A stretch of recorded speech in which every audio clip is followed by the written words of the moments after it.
تہجد اور اشراق اور اوابین کے نوافل بیٹھ کے پڑھ سکتے ہیں، اگر اتنے کمزور ہو کھڑے نہیں ہو سکتے ہو تو پھر بیٹھ کے پڑھ سکتے ہو، بغیر عذر کے نہیں، ورنہ اجر القائد نصف اجر القائم، بیٹھنے والے کو آدھا ثواب ملتا ہے۔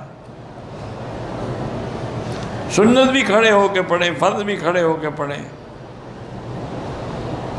طواف زیارت کے لیے احرام کی ضرورت نہیں ہے، آپ نے کنکری مار لی، قربانی کر لی، سر مڈا لیا، کپڑے پہن کے کر لیں، اگر کچھ بچ گیا ہے تو احرام میں کر لیں۔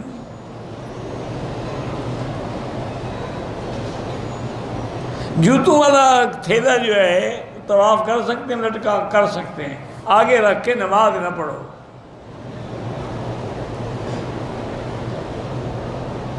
میں نے اگر کسی کے جوتے پہن لیے پھر رکھ دیے تو بغیر اجازت کے پہنے حرام ہے۔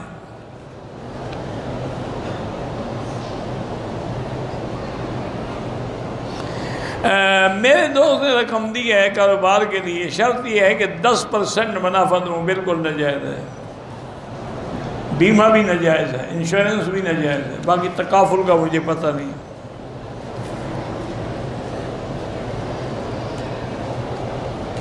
مخصوص دنوں کے بارے میں کیا مخصوص دنوں کے بارے میں؟ اللہ کے ہاں تو افضل دن جو ہیں جمعہ کا دن ہے اور 10 ذی الحجہ کے دن ہے، رمضان کا پورا مہینہ ہے، عشر الاواخر ہے، عید الفطر ہے، عید الاضحیٰ ہے۔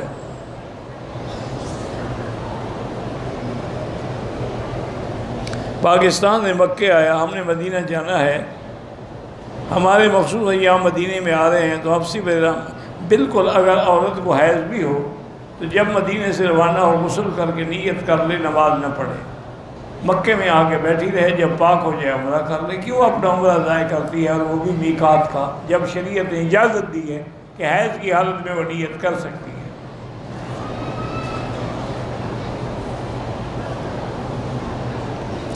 جن عورتوں کے ایام حج کے دنوں میں ہیں کوئی فرق نہیں پڑتا، حیض کی حالت میں عورت احرام بھی باندھ سکتی ہے، مینا بھی جا سکتی ہے، مزدلفہ بھی جا سکتی ہے، عرفات بھی جا سکتی ہے، کنکری بھی باندھ سکتی ہے، قربانی بھی کرا سکتی ہے، بال بھی، صرف طواف نہیں کر سکتی جب تک پاک نہ ہو۔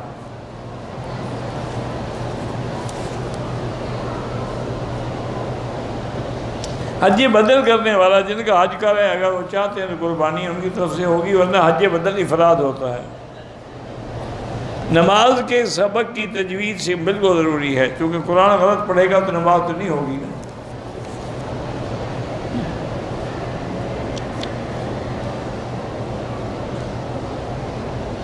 کہتے ہیں کہ یہودی تورات میں حضور کی نشانیں دیں، جن کے مقدر میں ہدایت ہے اس کو ملتی ہے، سب کو تو نہیں ملتی۔